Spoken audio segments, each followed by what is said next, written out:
خبردار خبر میاد از هر سو صندوقچه عالم اینجاست درود درود دو دو دو دو بیتیله ای ها به جنبین بیکار نمونین گله بیاین از شهر فرنگ جا نمونین یه بچه با قلب پاکی اهل هر جا که هستی داری به دو میدوی یا توی خونه نشستی از تنبلی بیداری تو تابستون و زمستون از دست و پنجه برمیاد کارای سخت و آسون شاد و خندون باشی یا حق باشه هر جا یار دوستای زیاد داشته باشی خوب باشه کار و بار صداهای آشنا میاد عموهای پیتیله‌ای حرف قدیمو میزنن انگار که حرف تازه‌ای پیتیله جمعه تعطیله پیتیله جمعه تعطیله پیتیله جمعه تعطیله پیتیله جمعه تعطیله جمعه ها تعطیل و خلوت خیابون شهر شده آروم و آبی آسمون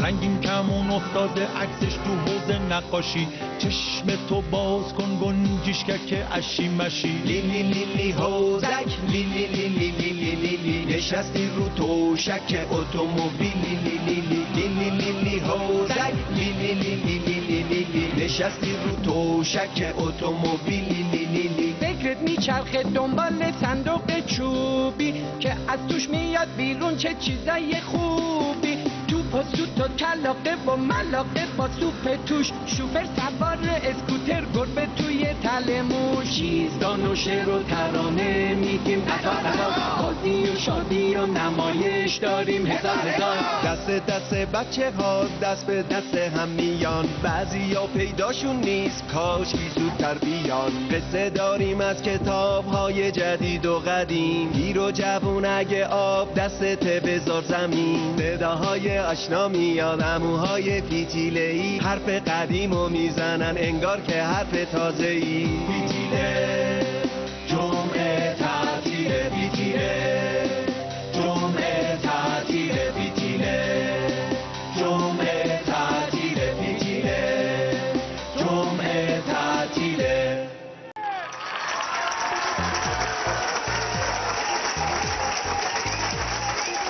سلام علیکم برم خدا بخشنده مهربان حالا احوالتون چطوره؟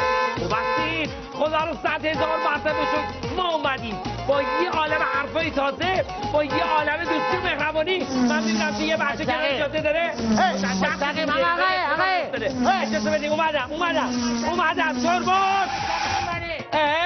بابا جان بیا ببینم بچه سلام علیکم قربونت برم اینجا چیکار می‌کنی چیه آره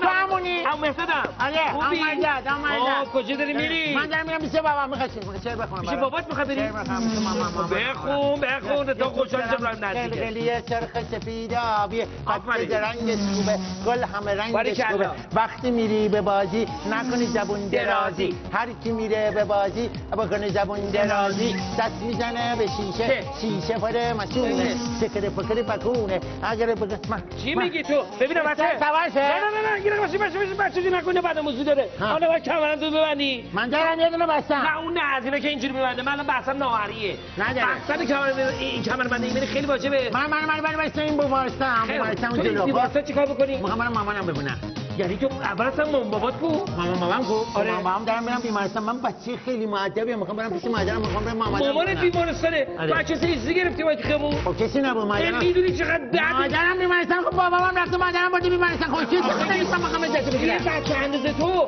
یه بغل خیابون میگه مستقیم چه خب بچه خدای نکرده یه راننده ناخلف یه چیزی گیرت بیفته بعد اون موقع هزار تا اتفاق بد میفته بابا جان بچه‌ها قربون تو برم بچه که وقتی کوچیکه نباید تنهایی سوار ماشین غریبه بشه وقتی نباید بریم سراغ ماشین غریبه سواشی اصلا از وحدت پدر مادر سواشی بله همینجا بشین من برات میگم جای اوله نه میخوام برم نه بشین الان من برمیگردم خیلی معذرت میخوام در خونه‌مون پیاده شم بله خوب نگاه کن ببین خونه تو کجاست نه اینجاست اینجا خونه تو خیلی خوب میری تو خونه عمو جون قربونت برم بدون اجازه پدر مادر یک بیرون نمیای.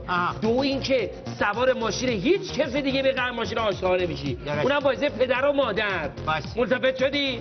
قربونت بگو آش مواظب خود باش. خود بابا بگو متکا میدونم بخورن این کتکا یا بغلم گامبو اون که شامپو بوده.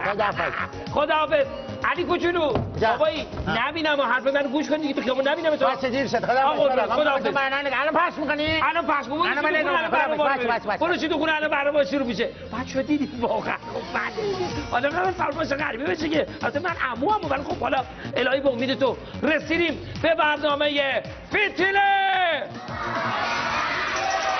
بله الهی به امیدتون، الهی به امیدتون. خدایا 100,000 مرتبه شکر. دوستای خوب ایرانی بزرگترا کوچیکترا سلام عرض میکنم و دوستای خوب توی استودیو سلام. قرار باشه که روزای جمعه ها هر جمعه به یه شهری سلام ویژه داشته باشیم.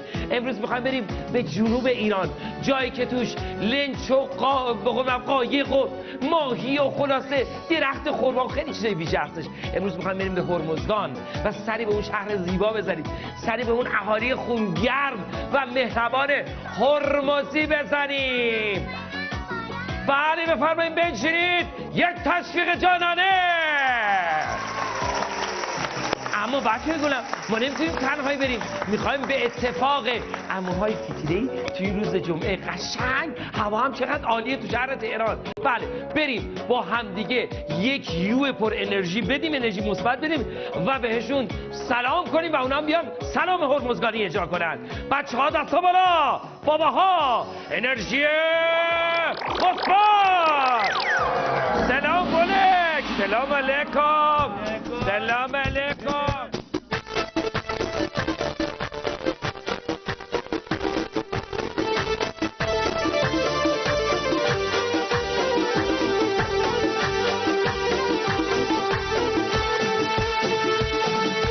سلام به هرمزگان خوب، به بندر و تنگ غروب، به مردم با احساسش، به قشم و بندر عباسش. سلام به هرمزگان خوب، به بندر و تنگ غروب، به مردم با احساسش، به قشم و بندر عباسش.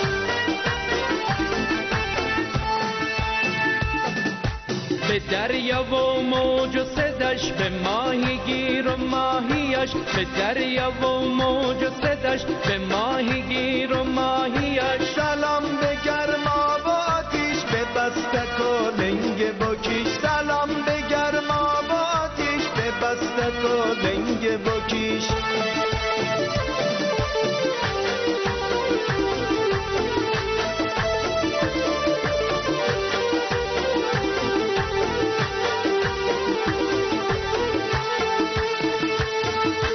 سلام به هرمزگان خوب، به بندر و تنگ غروب، به مردم با احساسش، به قشم و بندر عباسش.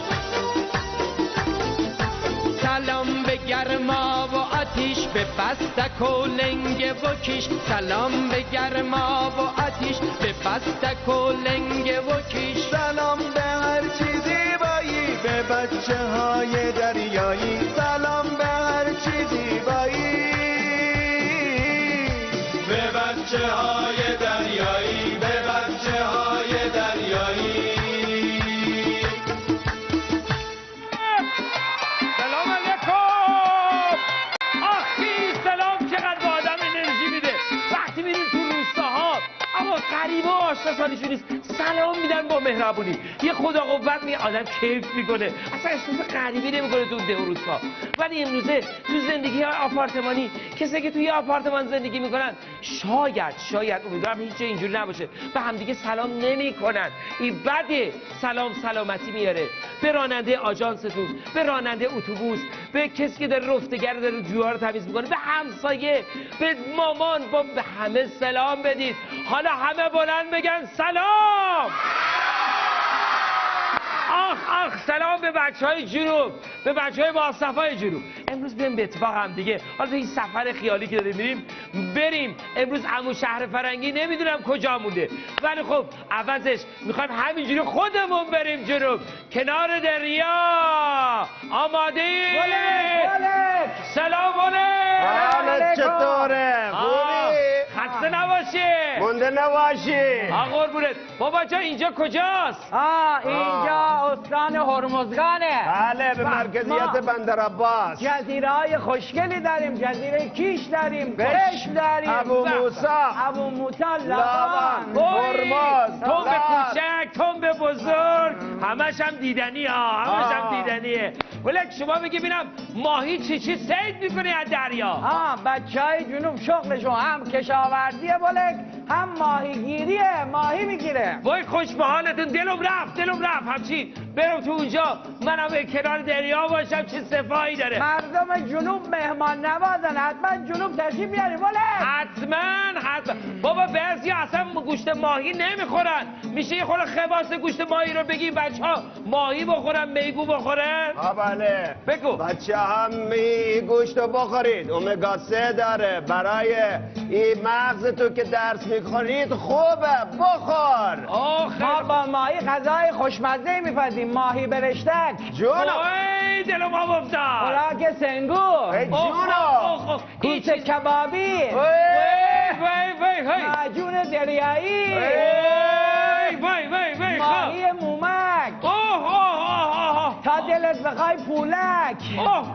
خیلی خوشمزه است. ببینم شما صنایع دستی هم دارید؟ داریم، بعدا برات میگیم. خیلی خوب. این دخترای هنرمند جنوبی خیلی کارهای قشنگ دستی انجام میدن، حتی با این پولک ها و با این گوشماهی دریایی چیزای تزئینی میسازن و کارهای بافت زیبا انجام میدن. خدا نگهدار ولک. داری میره.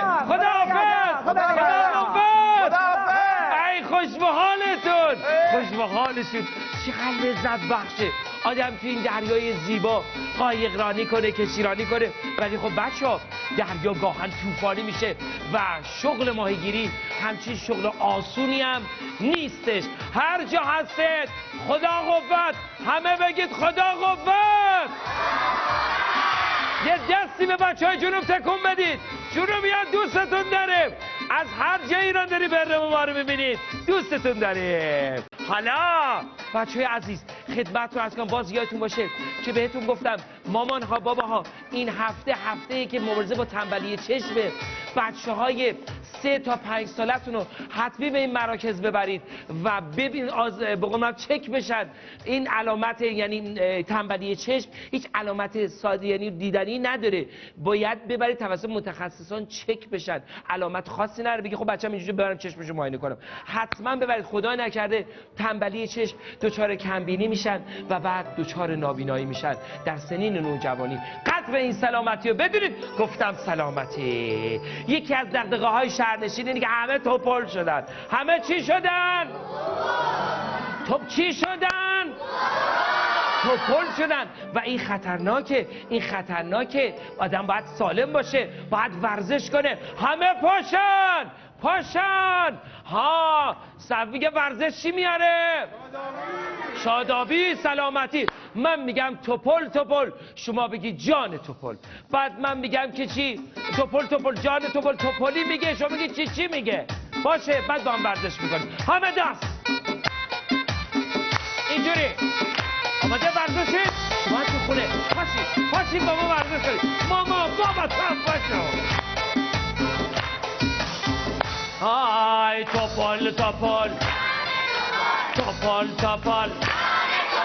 توپلی میگه هر کی ورزش نکنه چاق میشه، هر کی ورزش نکنه چاق. همه ورزش کنن، اینور اونور اینور. همه رو بچه اینور تکون بخور. حالا دستا رو اینجوری بکش.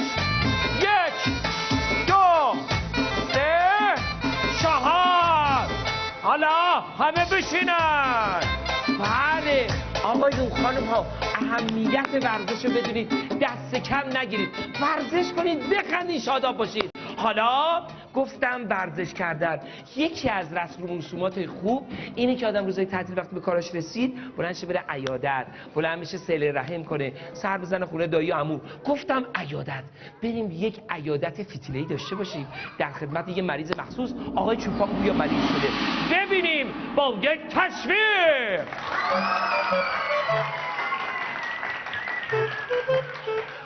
امروز حالت چطوره؟ بهتره؟ نه حالم خوش نی، حالم بدتره. انشالله که حالت خوب میشه. فقط دکتر گفته که حتما یکی دو روز باید استراحت کامل بکنی، بعد تنها باشی، ملاقاتت هم ممنوعه. گوسفندام چی؟ گوسفندا بالاخره اونجا یکی بهشون میرسه، نگران نباش. میزنه به گله. ای جونه، ای قربونه، ای قربونه، ای قربونه، ای جونه، جونه، جونه، جونه، قربونت بچه، قربونت بره. ای جونه، ای قربونه، ای جونه، ای قربونه، بینو ای جونه،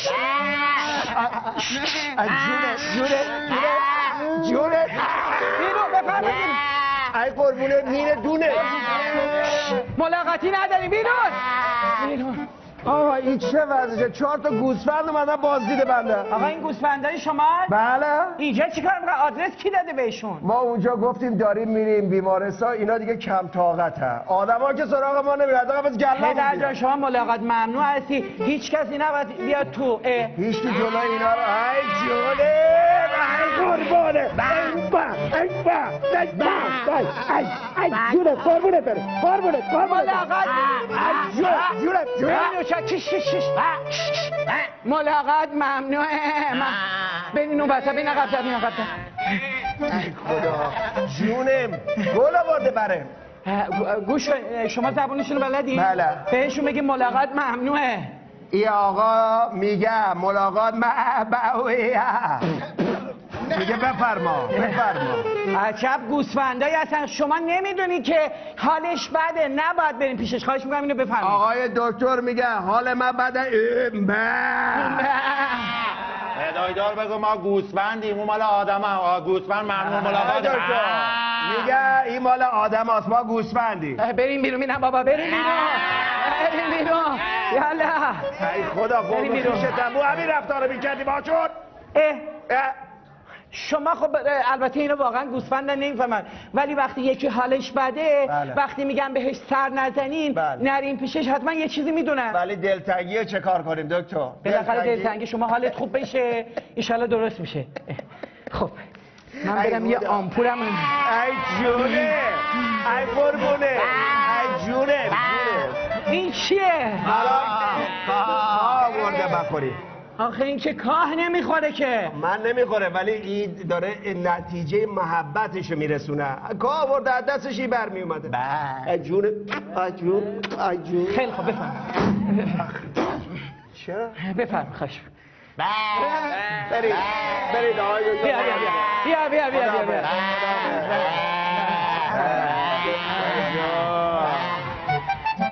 آی دکتر، اینا میخوان ابراز محبت کنن، ولی آخه شما که کاه نمیخوری که. گوسفند چه میدونه؟ آناناس که نمیاره، کاه میاره دیگه. راست میگی، ولی من دیدم بعضی آدما هم اینجوری هم، وقتی میگی بابا طرف مریضه، میبینی چیزی براش میبره که ضرر داره. با شما موافقه او آدمه، باید بفهمه این گوسفند نمیفهمه. بخواب استراحت کن. ای جونه،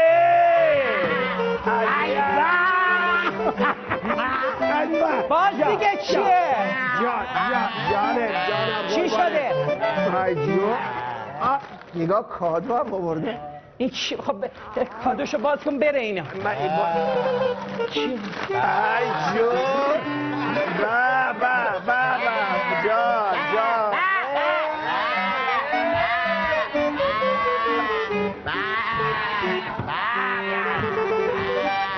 حداقل یه سینی بدین تا کنی. آقا جان اینا برای شما ضرر داره، دکتر گفته چیزایی که اینجوری عطر داره بو داره براتون ضرر داره. حالا یکی از خیر هیچ بابا اصلا حرف نزنید. عجب گرفتاری شدیم زبون ما رو هم نمیفهمم بگیم بابا جون ملاقات ممنوعه. حرف شما درسته ولی گوسفند که نمیدونه. آره من که میدونم تو که میدونی. بله من میدونم شما میدونی گوسفند نمیدونه. بیا سرمت هم در اومد. ای خدای جان جونه این چیه؟ شیر یه ساعت شیر آوردی؟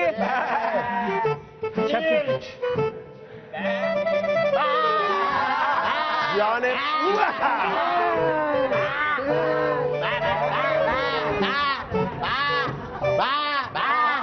یونجه خوب خورده 100 شیر میدن. به به. آخه یه ساعت شیر رو ما چیکار کنیم؟ کل بیمارستان هم شیر بدیم یه ما شیر داریم. خب حداقل تشکر کن ازشون. دادی بدم. زحمت کشیدن یونجه خورده شیر تولید کردن. بهتره بیکاری و بیاریه که کل بیمارستان بو گوسفند گرفته. چه بهتره یه عطرایی که اینا میزنن همه آلرژیک ایجاد میکنه. آقا بگی ای جو قربانه. این دیگه چیه؟ ای جونه آب یه ساعت آب بخواد چیکار؟ آب آورده. ای قربونه شاخی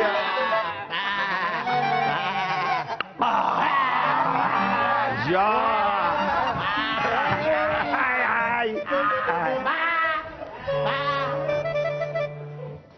آقا بیا برو خونتون هستن شما گفتیم بمو بیمارستان ملاقات ممنوعه. نگاه کن کل آی سی و سی سی هم اومدن بیرون. ای جون نگاه کن همه اینا کسی نیست بهشون برسم. میبینن این همه گوسفند اعتراف به یه چوپان راستگو. بله اینا درسته. ببین اینا محبتشون رو میخوان نشون بدن. ولی من دیدم آدمایی که اینجا میان روزهای تعطیل بعد میگه بابا جان این پدر بزرگ ملاقات نداره. بعد میان اینجا شروع میکنن به گریه و زاری. حالا اینا که گوسفندن. پر کسی ای جو برای بچه گوسفند گوش کنید.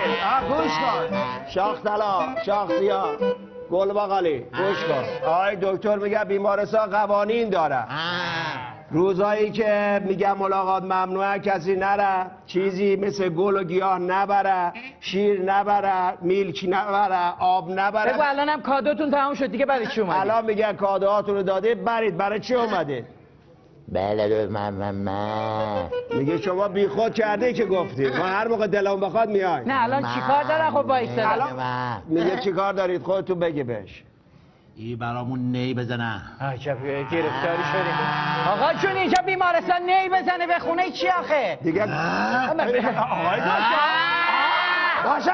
آقا کل بخشا ریختن بیرون. نگاه کن ارتوپدی. من عذر میخوام. بخش قلب سی سی و زایمان همشون ریختن بیرون. من تمام بخشا عذر میخوام. آقا بزن یه دونه بزن بخون اینا برن.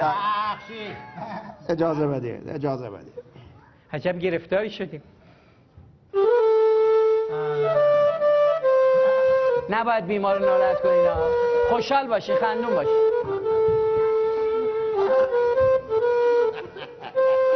پیش مریض نباید گریه کنین افسردگی میگیره.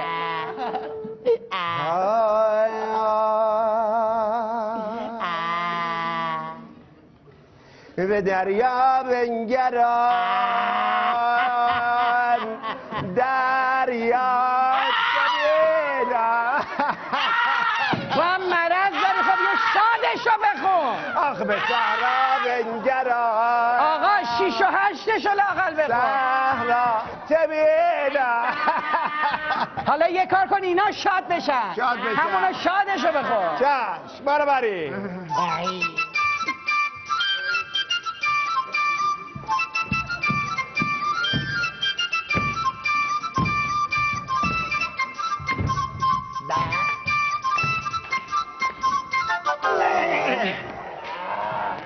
بشمار 3 میریم بیرون ها. اگر اینجا باشین به هر کدومتون یه آمپول به هر کدومتون یه چیز از این چیزا سرما وصل میکنم تا حالتون یه آنجوکه تو سومتون میزنم. 1 2 صفحه صدای در میزنن کیه در میزنن؟ در رو با لنگر میزنن. گوسفندات همینن 1 2 3 همینن. خب پس حتما یکی دیگه.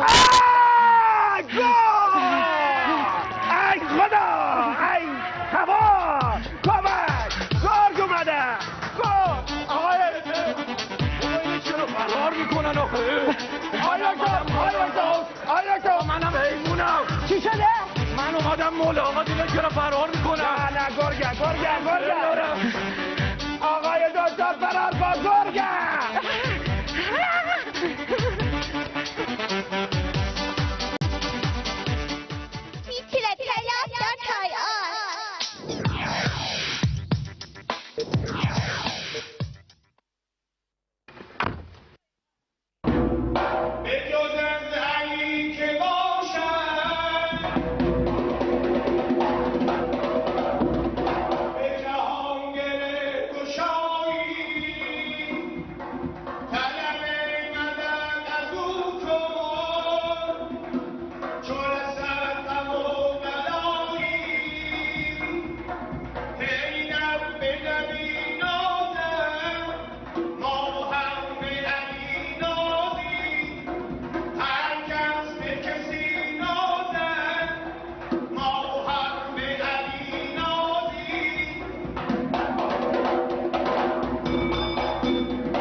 بچه‌های پیتله، ورزشکاران پیتله‌ای سلامت باشید.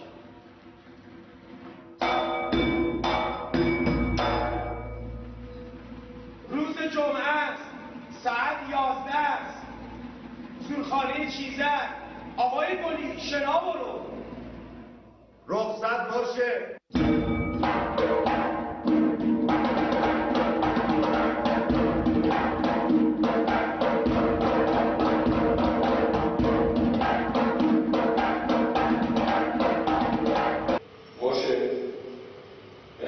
میشه به من ضرب زدن و خوندن یاد بدی؟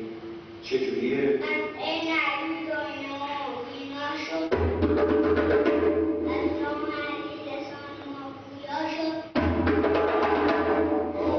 طولانی شد. من یادم. پس اولش رو بگم از عین علی تو چشم ما بینا شد. آها تو عین ما بینا شد. عین تو عربی میشه همون چشم تو فارسی. پس از عین علی تو عین ما بینا شد. با همون روی بزنه. میکروفون کار کنم. از عین علی تو عین ما بینا شد. خوب نبود، درست میفهمم. پس یه کاری کنیم مرشد، من نزنم، شما بخون و بزن، من یاد بگیرم. موافقی؟ بسم الله مرشد، بسم الله. این قسمت بعد از که پای تریز زده شد، عزیزان ما شروع میکنن به چرخاندن و از مختلف، یعنی که از شروع میشه، چرخ شروع میشه و به سادات خط میشه که در گوز دخونه سادات احترامش از ویژه خاصی برخوردار است. یعنی کسی که سادات باشه اگه تو گوز باشه اول باید بچه یا آخر است. رخصت از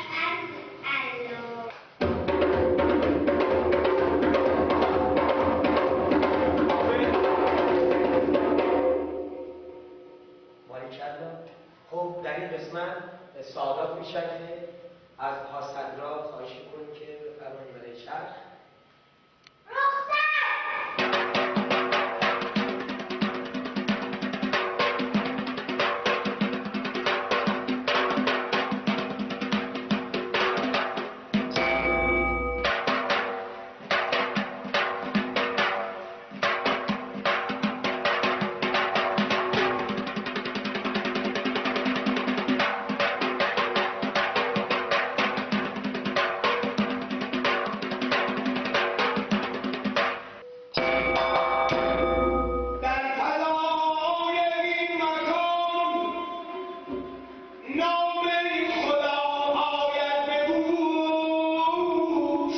خداحافظ.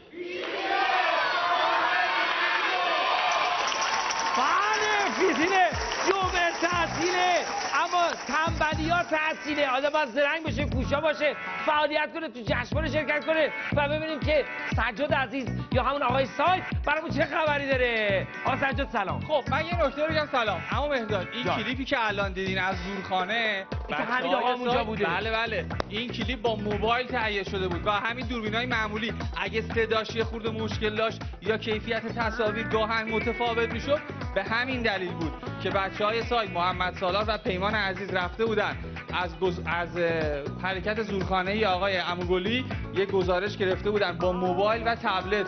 دقت کنید، از این ویدیوها بگیرید و برای فیتر کلاب ارسال کنید. چند تا جشنواره دیگه مونده، اینها رو حتما در fitrclub.ir ببینید. اونایی که تو شرکت نکردین و باز هنوز بسته نشده حتما شرکت کنید و به زودی منتظر باشید تا اختتامیه چند تا از جشنواره ها رو هفته آینده داشته باشیم. خیلی متشکرم، ممنونم سجاد جان، خوشحال شدم. بازم یه شما سر بزن. اما بازی ها، ورزش ها، میگه که بازی های تعادلی خب بیس بازی های حرکتی هستن. اما بچه‌ها این گوش هایی که خدا به ما داده، این نعمت که داره فقط برای شنیدن خالی نیستا. یه مایه‌ای داخل این گوش ها هست خیلی جالبه که این مایه درست میگه این بنه ها یک خط کشی دارن توش، یه مایه آبیه، یعنی آبه اینجوری تکون میدن ببینن ترازی یا تراز نیست. داخل گوشه ما هم همین جوریه.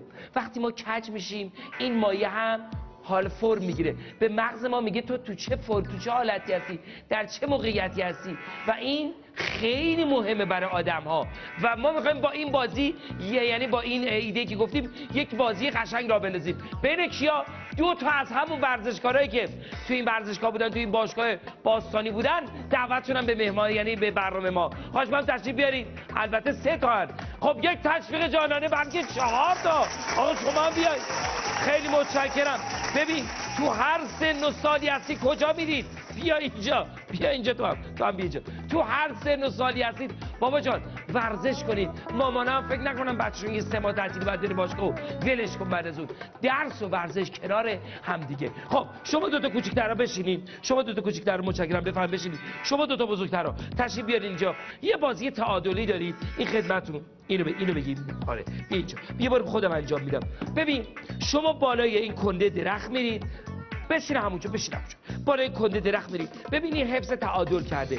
تو باید آروم آروم قدماتو برداری و بتونی حدوداً 1 متر به جلو بیای. اگه عجله کنی وای مثل من تعادل به هم میخوره، باید حواستو جمع کنی. خب این بازی تمرکزی و تعادلیه.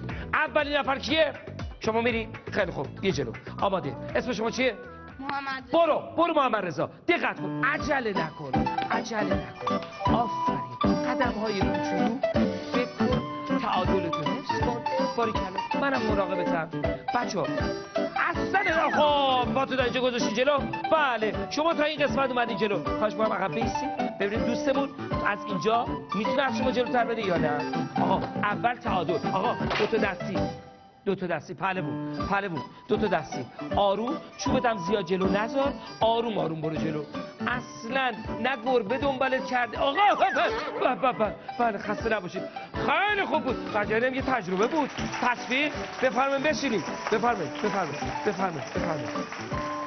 بله به همین خوبی میتونیم بازی کنیم ولی با احتیاط. من نمیدونم این بچه تشویق کردن گوشم ببخشید یه مقدار احساس کردم که کپ شدش نمیشنوم.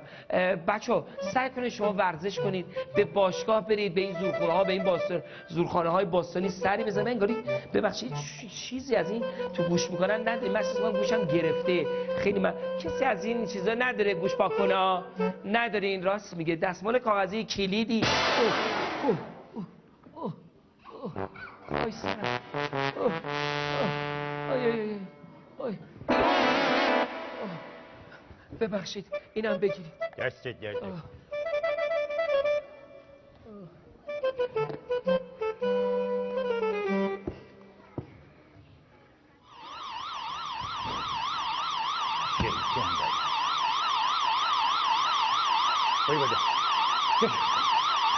بفرد.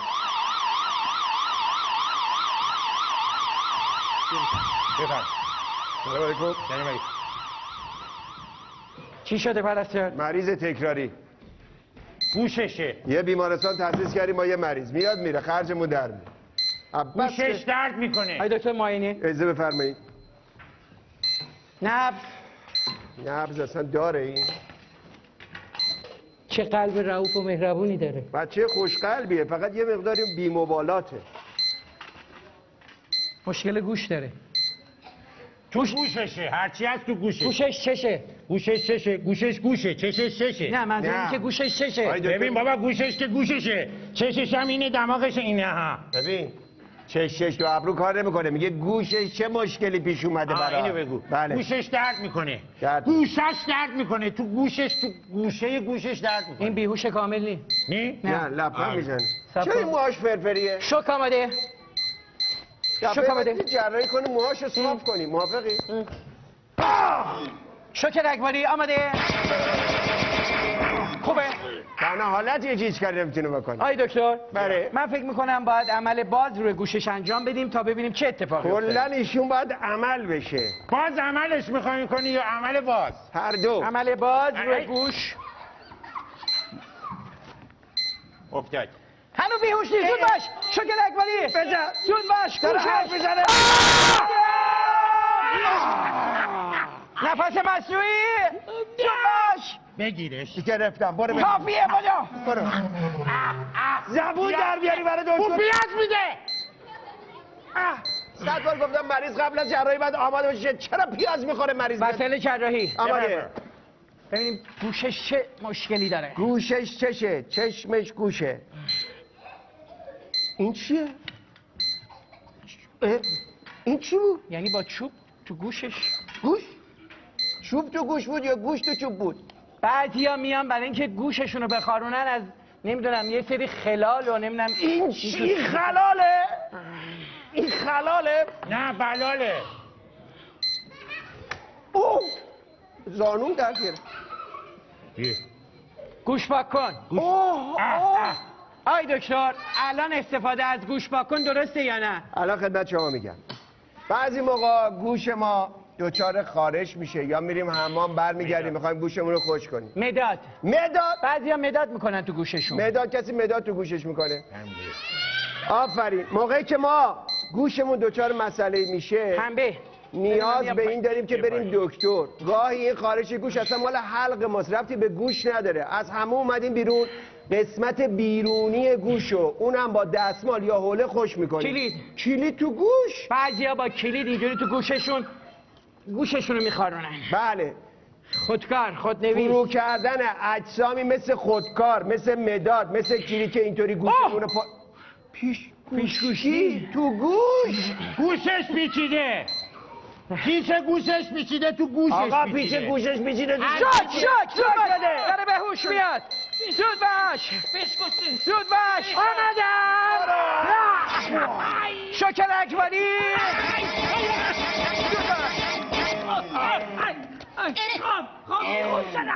پس چرا حرف میزنی بی ادب؟ میگه بیهوش شدم حرف میزنه. صبر کن. بعضیا دستمال میکنن تو گوششون. چی؟ اوه چقدر تو گوشش دستمال کرده. ببر اون ور خواهش میکنم. دکتر سرش بده. جونم بیا لطفاً اینو جمع کن. بیا جونم بیا جونم بیا ای جونم بیا. این همه دستمال تو گوشش کرده. آقا قرار بوده گوشتو خوش کنی نه لب دریا رو. این چیه؟ یه رول مخصوصا آقای دکتر دستمالای کاغذی پرزش میمونه تو گوش. بله. اون ماده زردرنگی که توی گوش هست برمیداریم پاک میکنی، از گوش شما حفاظت میکنه، چون چرب اجازه نمیده که آب توی گوشتون باشه. 1 2 این که این باعث میشه اگر یه روزی یه حشره تو گوش شما رفت، این حشره توسط اون ماده سمی از بین بره. معلوم نیست این آقا تو توالت گوششو خوش میکرد یا صورتشو. این چه وضعشه آخه؟ معلوم نیست تو توالت گوششو خوش میکرد یا گوشه توالت. تموم شد. شاک زود باشین دستمال بیاره. زود باش. میگه گوشم رگباری. خوبه. هم دیگه تو گوشش مثل که یه چیزای دیگه هست. چقدر چیز تو گوششه؟ این کمد یا دراوره؟ ملاقه تو گوش. مامانش اومده بزنه ملاقه رفته تو گوشه. کبریت. بعضیا کبریت، چوب کبریت میزنن تو گوششون. آشاخ. بذار اجازه بدیم. بعد بزنه تو این چی آخه اینا تو گوش چیکار؟ آشاخ. بعضی موقع بیکار میشن دیدی این کارا میکنه. آقا آدم بیکار میشه کتاب میخونه نه ملاقه تو گوشش بکنه. میله بافتنی کار میکرده. ته میله بافتنی. میله بافتنی تخصص خانوماست. داره کار میکنه یه اینجوری هم میگه بابا نکن پرده گوش نه سینه. اینا چه روشنی تو گوشه؟ با سینی نمیدونم این توضیح براش اجازه بدی؟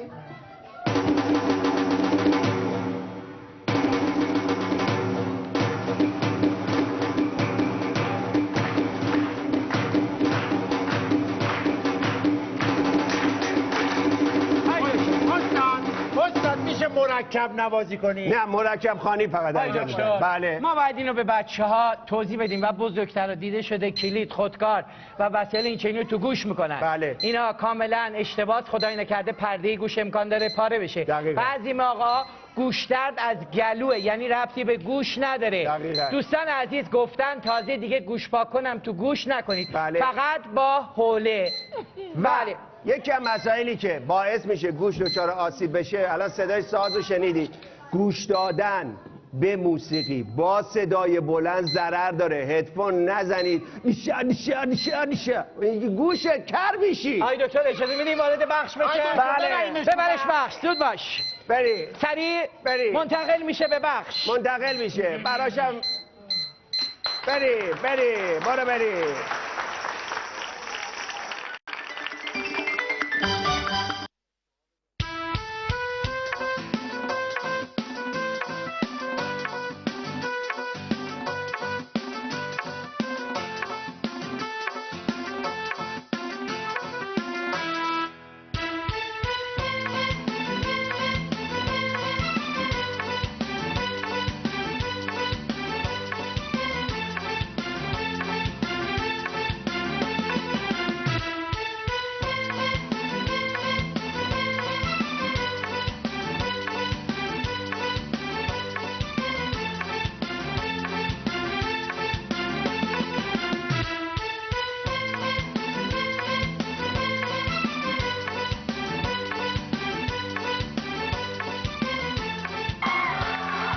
بله تبریک میگیم 12 آذر روز جهانی معلولین رو انواع فتیله‌ای در مدارس استثنایی اسلامشهر و چهاردانگه هستم. به افتخار بچه‌های گل اسلامشهر و چهاردانگه یه دست خیلی خوشگل بزن.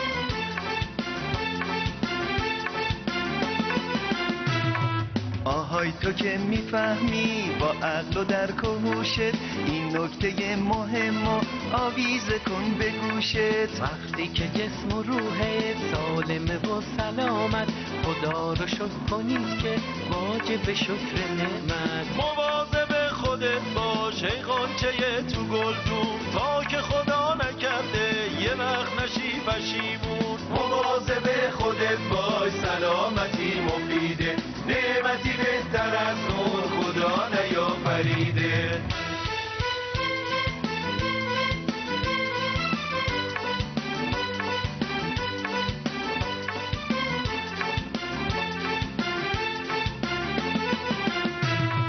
کارهای خوب و باید انجام بدی با دستات تو راه مهربونی قدم بذاری با پا. چشمات باید ببینه دوستی ها رو همیشه، با این زبون حرف بزن حرفای خوب تا میشه. اما شما گلی که نشونه بهاری، اگر خدا نکرده بیماری مشکل داری. قصه نخور که یک گل بدون برگ و ساقه، هنوز به لطف خدا گل قشنگ باغه. رضا قاسمی، کلاس دوم دبیرستان هستم و کار دانشجو خب اینا پارچه پهمن و بولک و مینه. اول نه بعد دوم مینه تو دودن درست میکنه، بعد دوم بولک درست کنیم، بعد دور کنیم تموم شد. بعد دوم مینگو و آخر درست کرده تمام شد. بعد دوم بولک بدون کامله تموم شد. بعد کارای دستی دانش آموزان مدرسه باغچبان هست که امروز به مناسبت روز جهانی معلولین طرحی که کشیدن دارن روش پولک کاری میکنن. شکرانه بازوی توانا به گرفتن دست ناتوان است. به نام خدا تبریک عرض میکنم روز جهانی معلولین رو خدمت همه معلولان عزیز و همینطور هم تقدیر و تشکر میکنم از گروه عمو فتیده‌ای‌ها که تشریف آوردن به جمع ما و دل بچه‌های ما رو شاد کردن.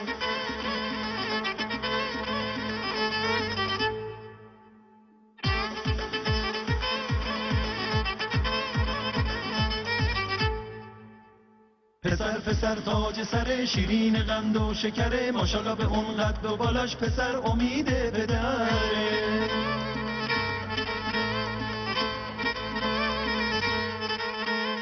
حرفاش همیشه نقل تر، دوتا چشاش پر شور و شر، شیرین زبون گل پسر، ابرو کمون گل پسر. الهی 100 سال دیگه زنده بمونه گل پسر، الهی 100 سال دیگه زنده بمونه گل پسر.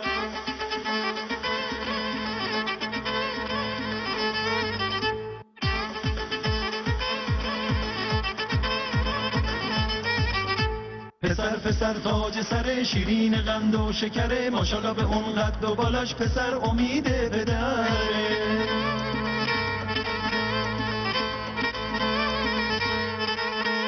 حرفاش همیشه نقل تر، دوتا چشاش پر شور و شر، شیرین زبون گل پسر، ابرو کمون گل پسر. الهی 100 سال دیگه زنده بمونه گل پسر، الهی 100 سال دیگه زنده بمونه گل پسر.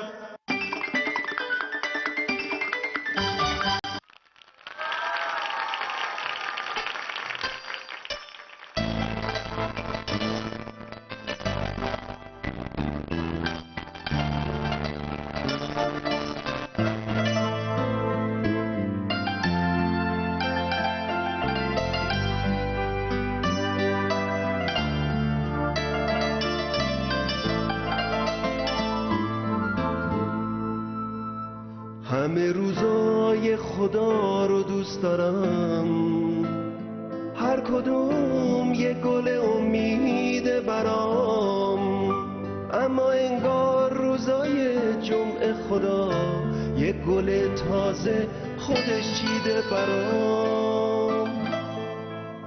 جمعه ها آشتی کنون دل ماست، با همه دلخوریای روزگار، لب خندون دل خوش مهر و صفا، همینا از ما میمونه یادگار. هفتمین روز خدا رو دوست دارم، حس خوب جمعه ها رو دوست دارم، جمعه های با صفا رو دوست دارم، آره لبخند شما رو دوست دارم. هفتمین روز خدا رو دوست دارم، حس خوب جمعه ها رو دوست دارم، جمعه های با صفا رو دوست دارم، آره لبخند شما رو دوست دارم.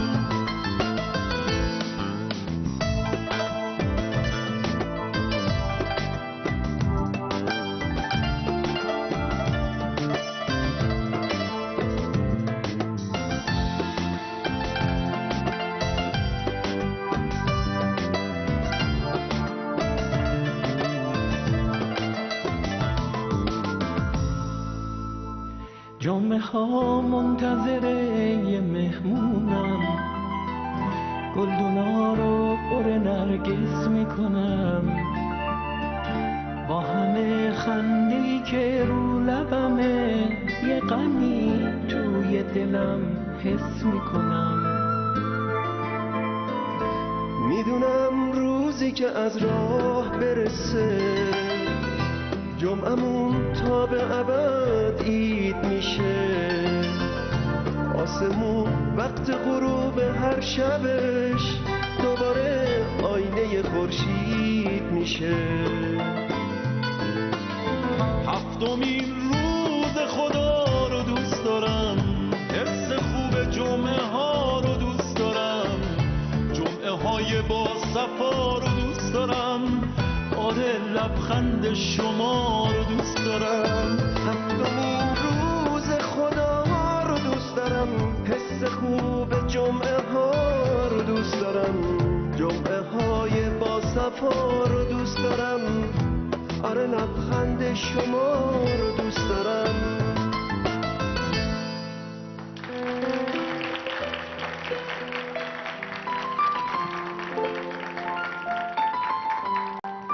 بله عرضم خدمتتون که ما هم جمعه ها رو دوست داریم، شما هم جمعه ها رو دوست داریم.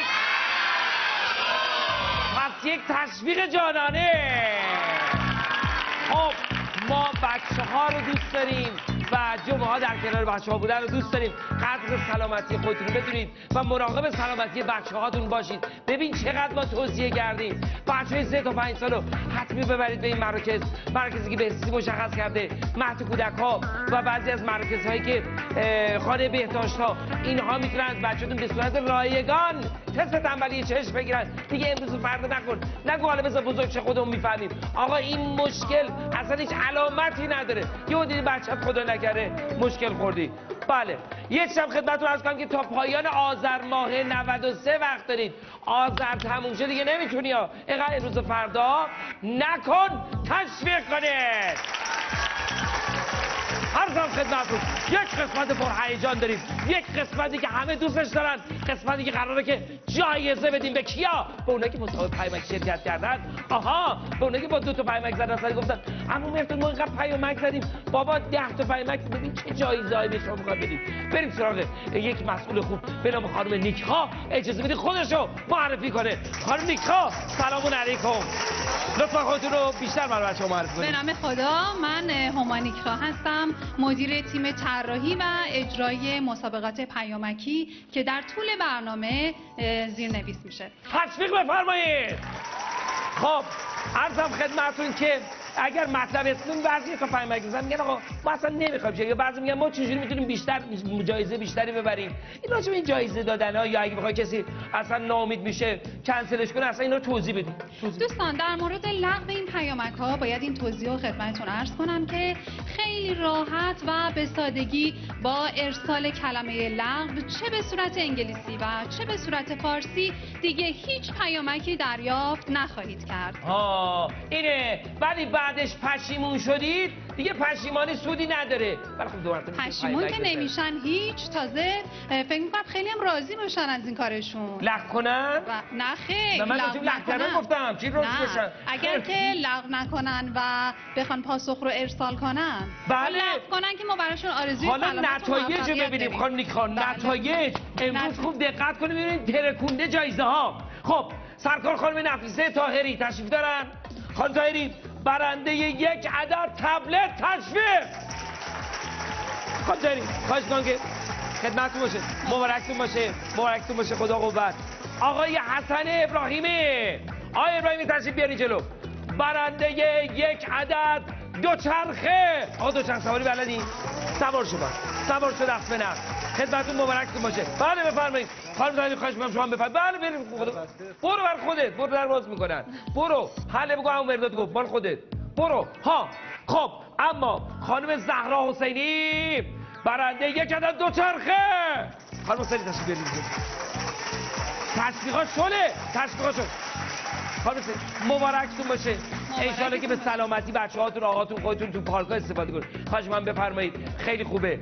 اما خواهش می‌کنم من براتون میارم. خواهش می‌کنم بفرمایید شما بیاین کمک کنید آیه ورزشکار دوچرخه این خانم تا در خونه‌شون ببرید خدمتتون. اما جایزه ویژه چیه؟ جایزه ویژه کمک هزینه سفر به هر نقطه از کشور عزیزمون ایران که یعنی خودم میدونم.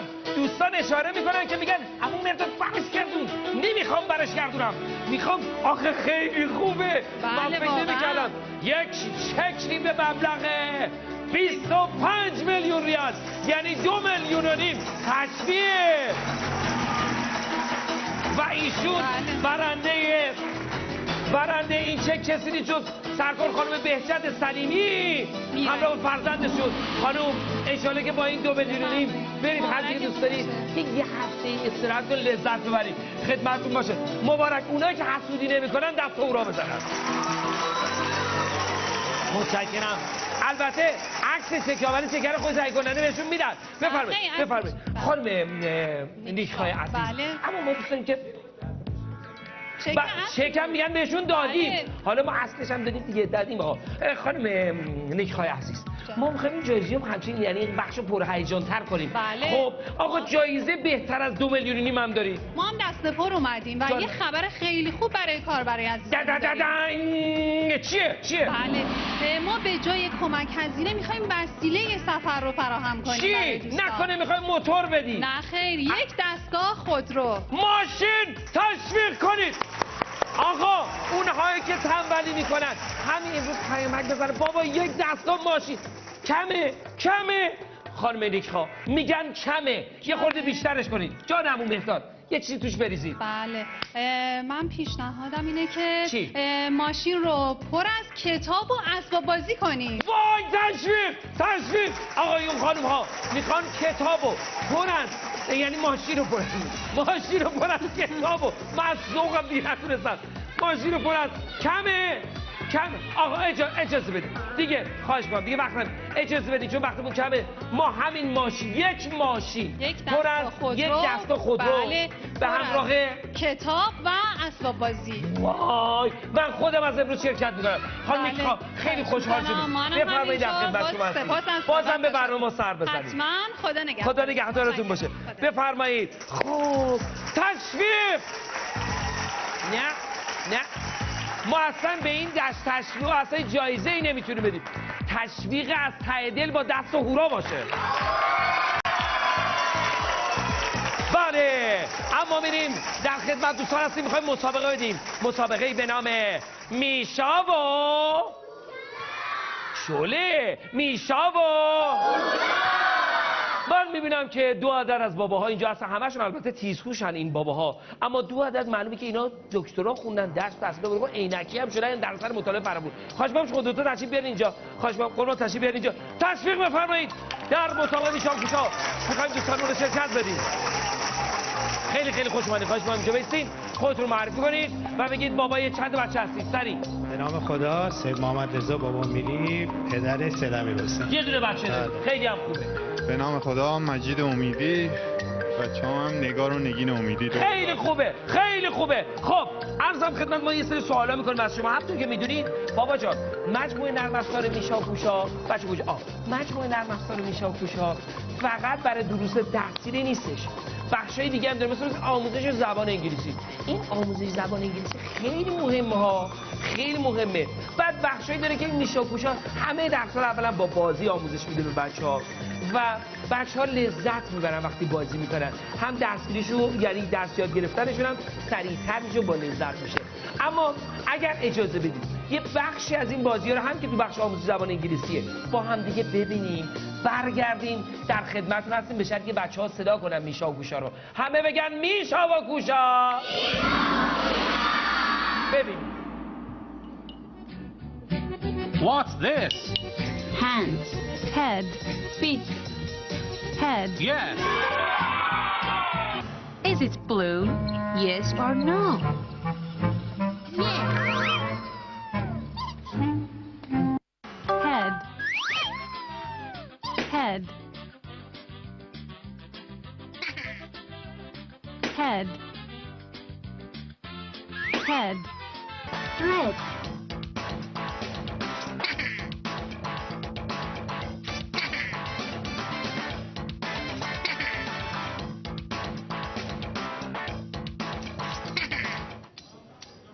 بله دیدی آقا وقتی آدم با بازی یاد میگیره آدم کیف میکنه دیگه لذت بخشه. حالا چند سوال انگلیسی داریم از پدرها، امیدوارم که سربلند بیرون بیاین دیگه. خیلی خوبه. شما سریع بگید که به گربه چی میگن؟ کت. به پای گربه؟ پاکت. به موی گربه؟ بابا موکت دیگه. ای عجب بابا، البته مزاح کردم ولی میشه شیرین، زبان شیرینش کرد دیگه، لذت بخش باشه. شما بفرمایید که اینجا نوشته که وقتی میخوای به زبان انگلیسی بگی من خوشحالم چی میگی؟ شما بگی I'm happy. I'm happy. شما چی میگی؟ I'm happy. شما میگی I'm happy. ببینیم میشا و کوشا چی میگه. همه صدا بزنن میشا و کوشا.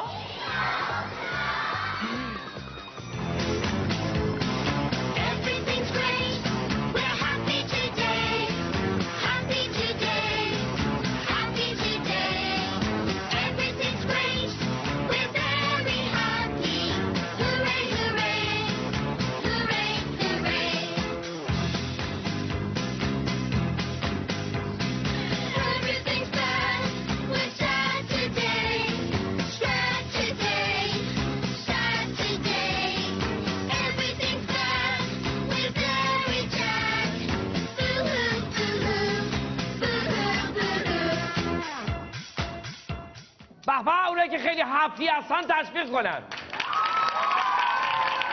مانه آدم ها باید همیشه خوشحال باشن، هپی باشن، ولی هاپو نباشن، هپی باشن، دخنن، لبخند بزنن. آفرین. خب سوال بعدی. بابا ها میتونید اسم چند تا رنگ و نام ببرید انگلیسی؟ مثلا رنگ لباس من چه رنگیه؟ چیه؟ یلو. اوکی.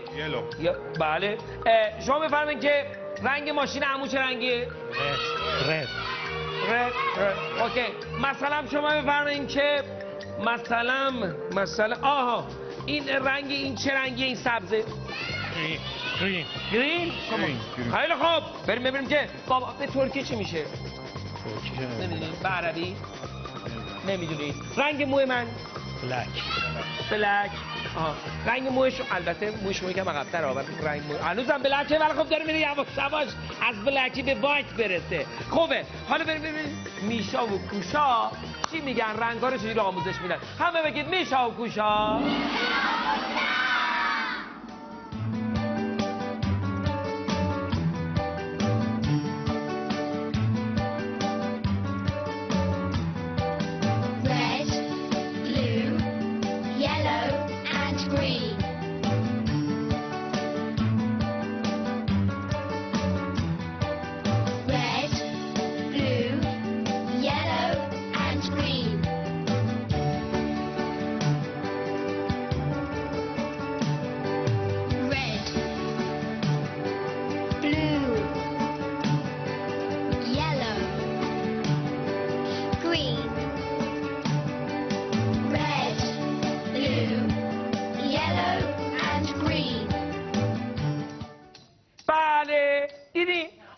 یاد بگیرن اول از همه باید یاد بگیری زبان مادریتون هم یاد بگیرین، زبان فارسی. حالا اگه آذری هست که خب آذری بلد بشین، اگر لوری هم صحبت کنی، گیلکی، مازندرانی. خلاصه آقا اول زبان مادری خوب بلد باش، یاد بگی. همش فارسی صحبت کردن این لهجه هم بسیار شیرینه.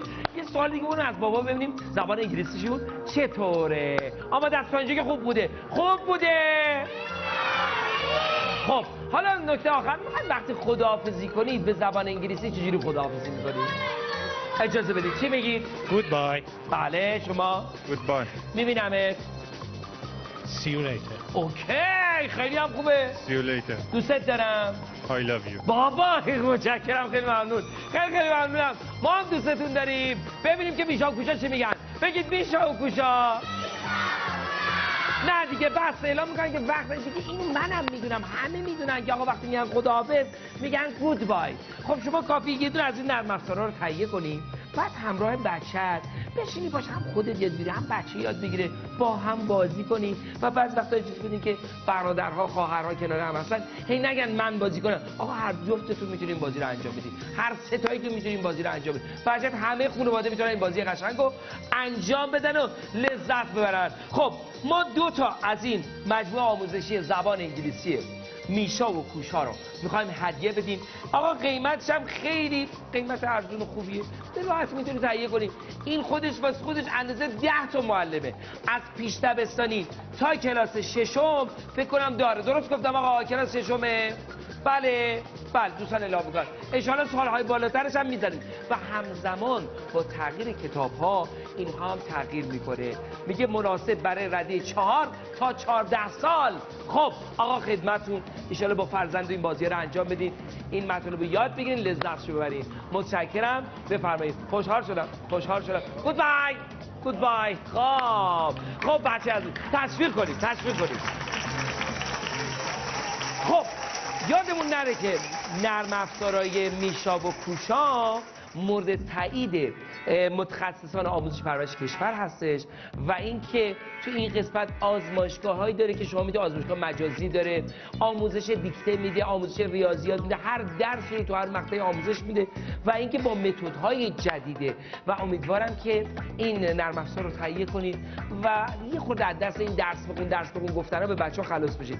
آفرین به بچه‌هایی که اصلا کسی بهشون نمیگه، خودشون میرن درسشون رو میخونن، والا نجات میدن این مامان بابا رو، خودشون درس خون میشن، با نمره‌های 20 قبول میشن. یک تشویق جانانه. بله، بخش بعدی رو اگه بچه آماده هستن میخوایم بریم با یک انرژی مثبت نگاه کنیم. دستا بالا، انرژی مثبت.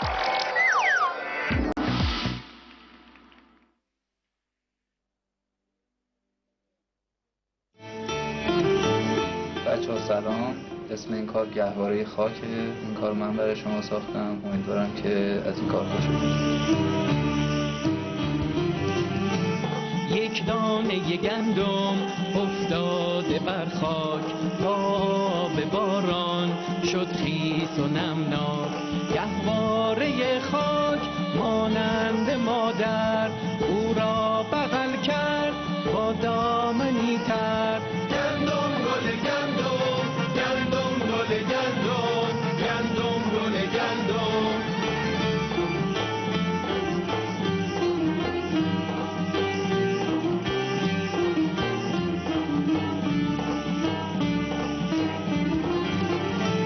یک دانه گندم افتاده بر خاک، با آب باران شد خیس و نمناک. گهواره خاک مانند مادر، او را بغل کرد با دامنی تر. گندم گل گندم، گندم گل گندم، گندم گل گندم.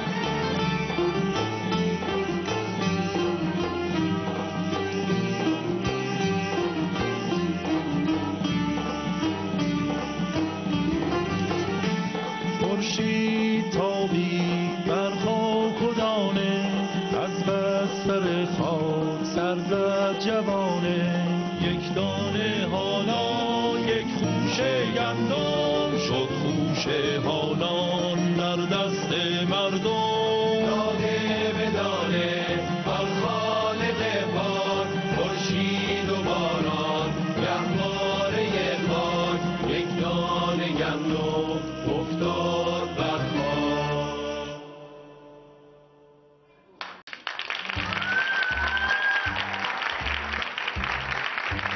عجب شب قشنگیه فی. چی؟ بخوابیم. من عاشق خوابم. من از خواب خوشم میاد. شب بخیر. بگی بخواب، واسه من شیرین زبونی نکن. اصلا سکوت این شبا کیف میده برای خوابیدن. موافقم. مثلا جایی که ما هستیم زندگی بکنیم. وای هیچ کس نیست دور از نگاه های مزاحم. شب بخیر. شب بخیر. بخواب.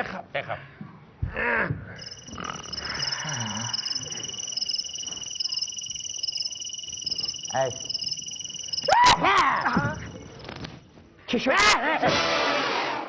عافیت باشه حدسم اومد. نکنه سرما خوردی. احتمالاً روشو بکش. روشو بکش دهنتو ببند. رومو بکشم دهنتو ببند. ما میدونیم یا تو. شب بخیر. آدم برای خواب باید جاش مناسب. لاستیک پنچر شد. نه خودم ترکیدم. ببین من عطسه کردم. صحبت نکن. صحبت نکن. خودم میدونم تو عطسه کردی. حتما یه دلیلی داره. دلیل داره. دلیلشو بذار بگم. دلیلش اینه که سرما خورده. آفرین. بابا نخوردم. آفرین. سرما خورده. من سرما نخوردم. بزنم ها. رو حرف بزرگترت میگی؟ چیکار کنیم وقتی سرما خورده؟ به نظر من ویتامین C بخور برای. خود ویتامین C بیار. ببین تو سرما خوردی باید ویتامین C بخوری. باشه بابا من میدونم سرما نخوردم. آخه چرا شما به اصطلاح دهن تو ببند. میبندم. همه شما به من. ما فردا 1000 تا کار داریم. خواهش میکنم ویتامین C تو خوردی بخواب بذار ما بخوابیم. این چیه؟ ویتامین C. پرتقال. کرگدنه بخور دیگه. شب بخیر. شب بخیر. شب بخیر. شب بخیر. من از شما متشکرم. خواهش میکنم. وای خاک به سرم. مال خانم عبدی بود شکست. بخواب. خیلی غلط کرد.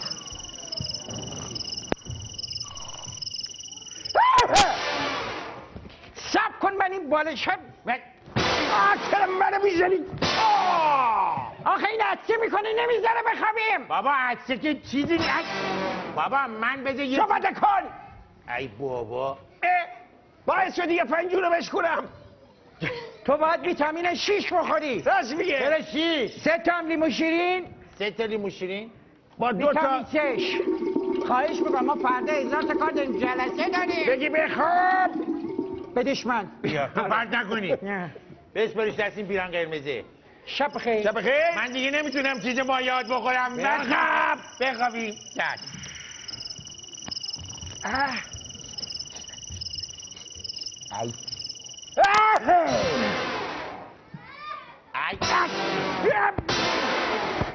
بابا عطسه این عطسه یا بمبه. ببند تو. این چشه چرا انقدر عطسه میکنی؟ من چه میدونم تو یه فکر بابا باید بذاری من بهتون بگم. نمیخوام بگی. ببین این عطسه که میکنی باعث میشه آدم قلبش بیفته تو جورابش. جدی؟ آره خیلی بده. بو میگیره. الان قلب تو جوراب منه داره میزنه. راست میگی؟ بیا. اون قلب منه. ویتامین 9 بخور. بابا من دیگه نمیتونم بخورم. بخور دهن تو ببند. جان خودم بیرونم 6 تا چای بخور وقت نداریم فردا جلسه داریم. یعنی چرا میخوره صدا فاضلا؟ بدش من. شب بخیر. ببند. من یه حق رو باید بهش بدیم.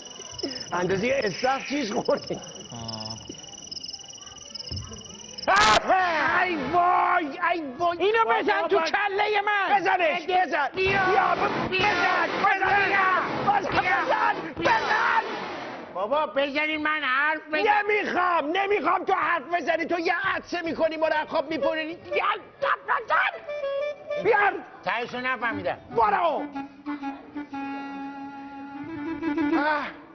بیا برای سرماخوردگی سوپ خوبه. سوپه. قاشقش کو. به هورت بچه.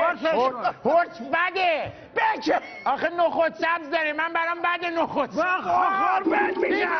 آیتمیه تو بمیری با این آیتم. بخور. میگم بخور.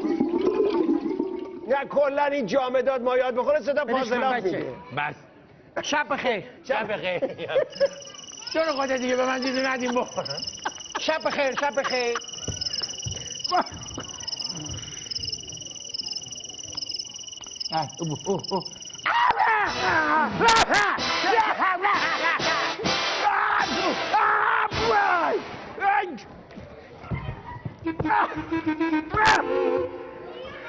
کاشی ما رو با این خوابیدنت. کلام. این سرما خورده. بابا سرما نخوردم.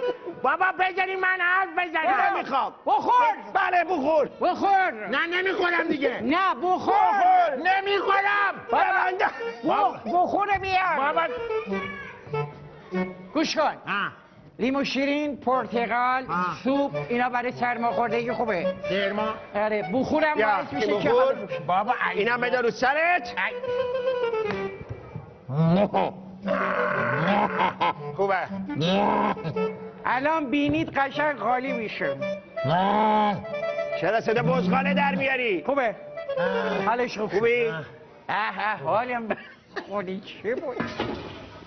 آقایی میگه یه دونه. باش بابا سرما خورده چاشو ببریمش دکتر. بابا نه چی شد؟ چیه؟ بابا این پره میره تو دماغم نمیذاره میره این تو. یعنی ما این همه آب پرتقال دادیم، لیمو شیرین دادیم، سوپ خورد. من میرم دستشویی.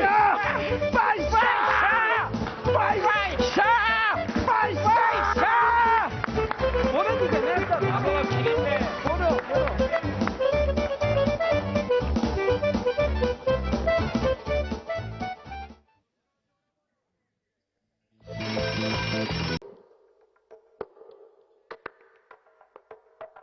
يا صاحب الزمان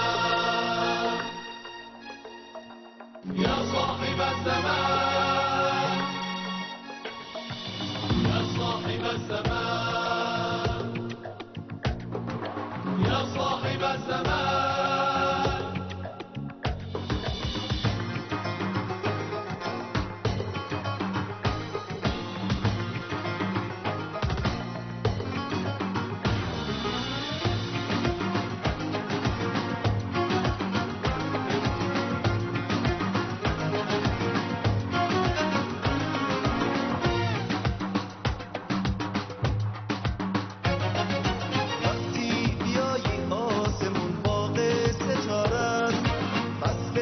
گفتن فصل پرواز دوباره است. دنیامون آفتابی میشه در سایه تو، دلهای مهتابی میشن همسایه تو. من چشمی بیتابم و دریای من تو، آرامش امروز من فردای من تو. دریا نباشه زندگی خاک کبیره، خورشید نباشه همه جا رو میگیره. یا صاحب الزمان الغوث الامان، یا صاحب الزمان الغوث الامان.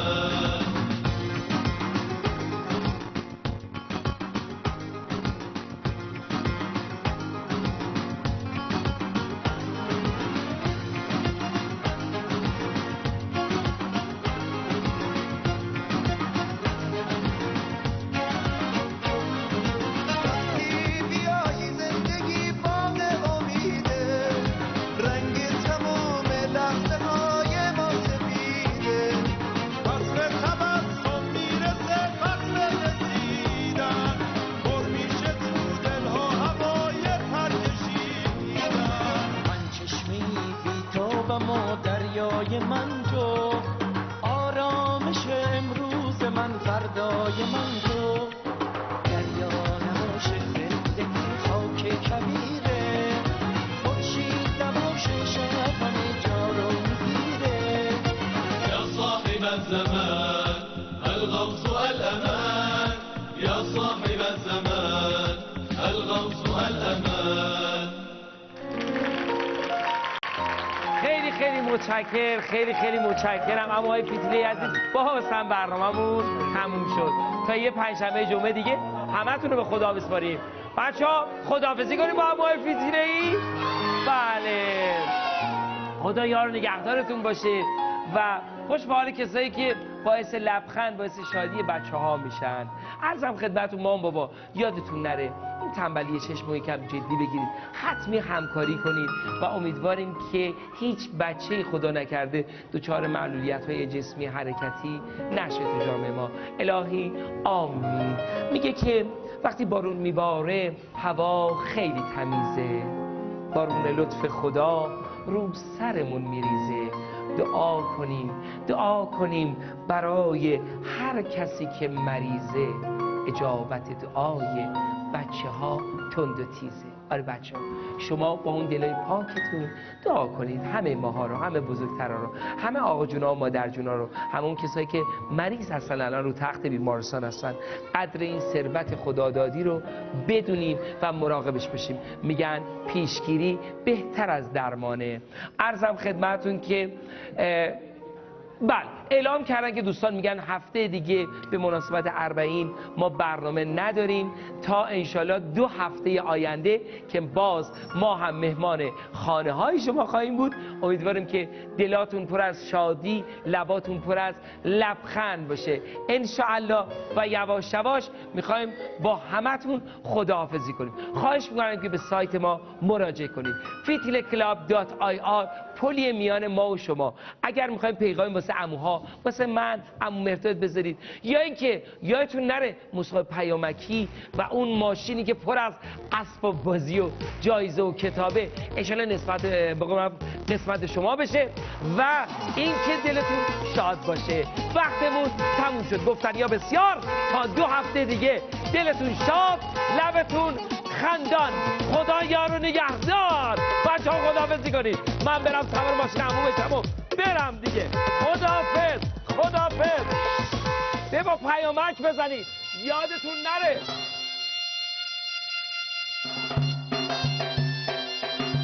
Bum bari bari bum bari bari bari bum.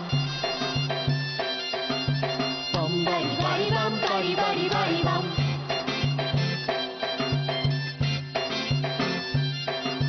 Bum bari bari bum bari bari bari bum.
خبردار خبر میاد از هر سو، صندوقچه عالم اینجاست. درود درود دو دو دو دو فیتیله ای ها به جنبین بیکار نمونین، گوله بیاین از شهر فرنگجان نمونین. یه بچه با قلب پاکی اهل هر جا که هستی، داری به دو میدوی یا توی خونه نشستی، از تنبلی بیداری تو تابستون و زمستون، از دست و پنجت برمیاد کارای سخت و آسون. شاد و خندون باشی یا حق باشه، هر جا یار دوستای زیاد داشته باشی، خوب باشه کار و بار، صداهای آشنا میاد، عموهای فیتیله‌ای حرف قدیم و میزنن انگار که حرف تازه‌ای. فیتیله جمعه تعطیله، فیتیله جمعه تعطیله، فیتیله جمعه تعطیله، فیتیله جمعه تعطیله. جمعه ها تعطیل و خلوت خیابون، شهر شده آروم و آبی آسمون،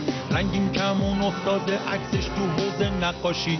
چشم تو باز کن گنجیشکک اشی مشی. لیلی لیلی حوزک لیلی لیلی لیلی لیلی نشستی رو توشک اتومبیل. لیلی لیلی لیلی لیلی حوزک لیلی لیلی لیلی لیلی نشستی رو توشک اتومبیل. لیلی لیلی فکرت میچرخه دنبال صندوق چوبی که از توش میاد بیرون چه چیزای خوبی. توپ و سوت و کلاقه و ملاقه با سوپ توش. شوفر سوار اسکوتر گربه توی تله موش. چیزدان و شعر و ترانه میگیم قطار قطار. بازی و شادی و نمایش داریم هزار هزار. دست دست بچه ها دست به دست هم میان. بعضی ها پیداشون نیست کاش بی زودتر بیان. قصه داریم از کتاب های جدید و قدیم. پیر و جوون اگه آب دستت بذار زمین. صداهای آشنا میاد عموهای پیتیله‌ای. حرف قدیم و میزنن انگار که حرف تازه‌ای. پیتیله